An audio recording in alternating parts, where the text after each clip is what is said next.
dear sweetheart.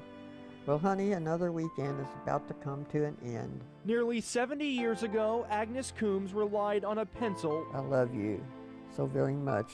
The thinnest of paper. I can hardly wait until I see you again. And the thickest of faith. I hope and pray the war will be over soon. World War II snatched Tommy Coomes away from his Louisville home on June 11, 1942. His girlfriend, then Agnes Stevens, left behind. It was horrible.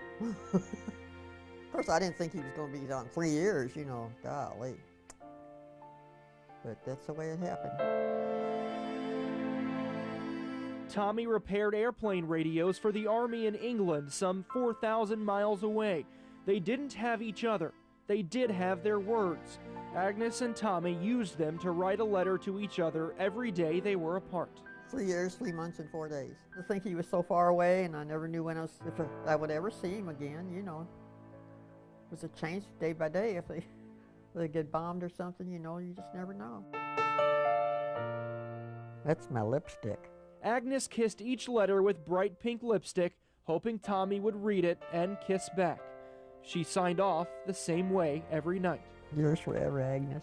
We actually grew up hearing my grandparents' love story, and it's always kind of been a part of us as the grandchildren.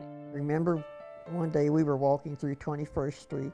The letters are lessons in love Agnes taught her granddaughter, Meghan Coomes. So you just sit and you're just waiting for these letters to come, and there's just, you know, this such a torrid love affair that they had. Close your eyes and pretend I'm kissing you goodnight.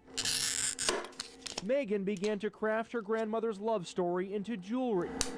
She calls it wearable history. And I'd hear that little snippet to that glass. Glass, gemstones, and wire hold it together. Oh, for goodness sake. But what bounds it is what bonded Agnes and Tommy. It's that part right there. Copies of their letters. Well, I didn't think they'd be very valuable to anybody else, you know.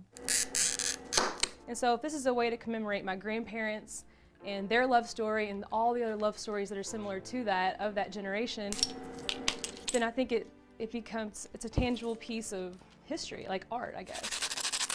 Necklaces and rings, jewelry forged by love and war. Honestly, Tommy, it is so hot here. On the finger next to her wedding band, Agnes wears one of Meghan's rings, crafted because of her own love letters. She wears it on the same hand she used to write them to Tommy. I'm going to bed now and hope I dream of you. I love you so very much, Tootsie. They were married for 54 years before Tommy died in 1999.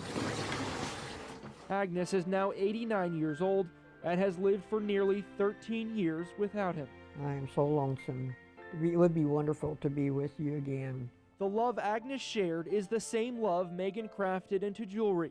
There's only one name worth using, the way her grandmother signed each letter more than 1,000 times. I love you, I love you. Good night, sweetheart. Yours forever, Agnes.